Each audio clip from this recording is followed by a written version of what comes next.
पिता और पुत्र और पवित्र आत्मा के नाम पर आमीन। सभी को जय यीशु। आइए आज हम संत लूकस के सुसमाचार से अध्याय 15 का अध्ययन करेंगे।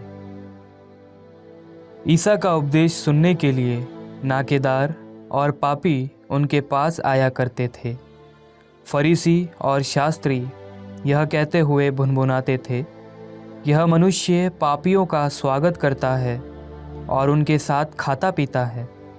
इस पर ईसा ने उनको यह दृष्टांत सुनाया, यदि तुम्हारे 100 भेड़ें हो और उनमें एक भी भटक जाए, तो तुम लोगों में कौन ऐसा होगा जो 99 भेड़ों को निर्जन प्रदेश में छोड़कर न जाए और उस भटकी हुई को तब तक न खोजता रहे जब तक वह उसे नहीं पाए।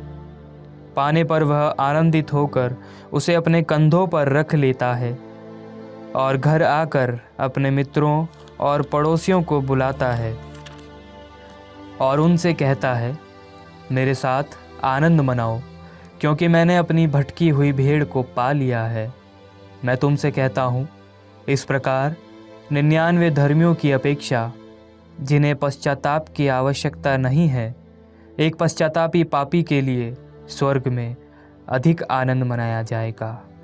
अथवा कौन ऐसी स्त्री होगी जिसके पास 10 सिक्के हों और उनमें एक भी खो जाए, तो बत्ती जलाकर और घर बुहार कर सावधानी से तब तक न खोजती रहे जब तक वह उसे नहीं पाए।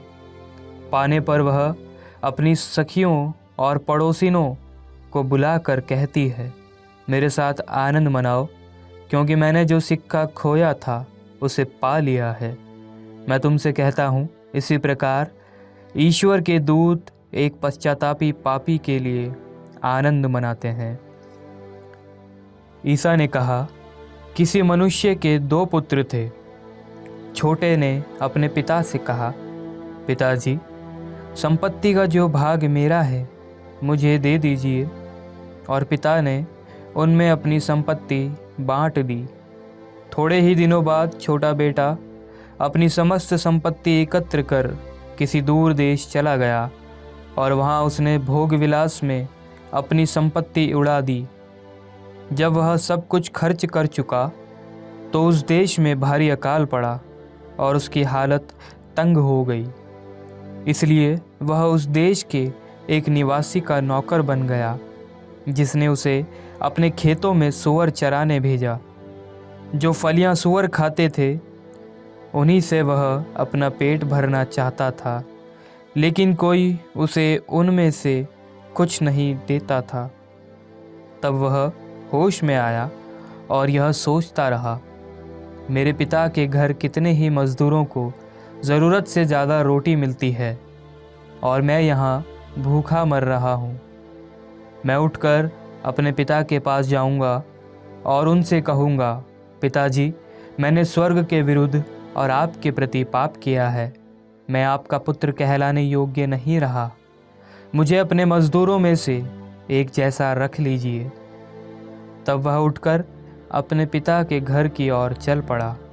वह दूर ही था कि उसके पिता ने उसे देख लिया और दया से द्रवित हो उठा। उसने दौड़कर उसे गले लगा लिया और उसका चुंबन किया।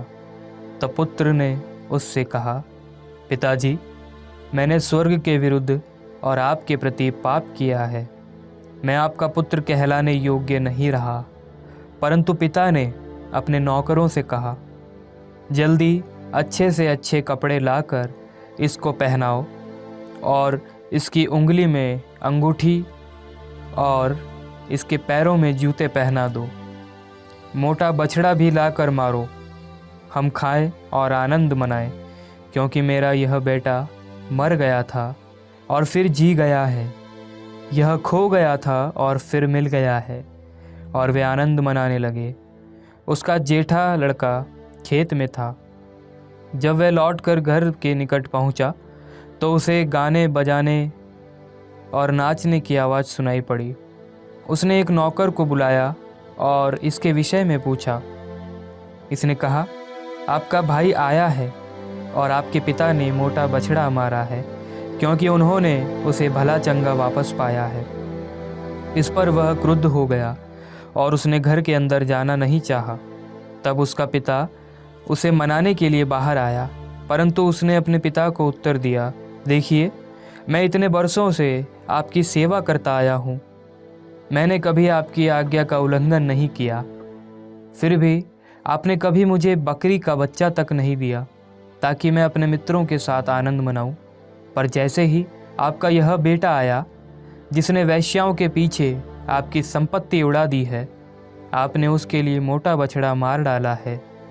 इस पर पिता ने उससे कहा, बेटा, तुम तो सदा मेरे साथ रहते हो और जो कुछ मेरा है वह तुम्हारा है, परंतु आनंद मनाना और उल्लसित होना उचित ही था, क्योंकि तुम्हारा यह भाई मर गया था और फिर जी उठा है, यह खो गया था और फिर मिल गया है। यह प्रभु की वाणी है। ईश्वर को धन्यवाद। पिता और पुत्र और पवित्र आत्मा के नाम पर आमीन। सभी को जय यीशु।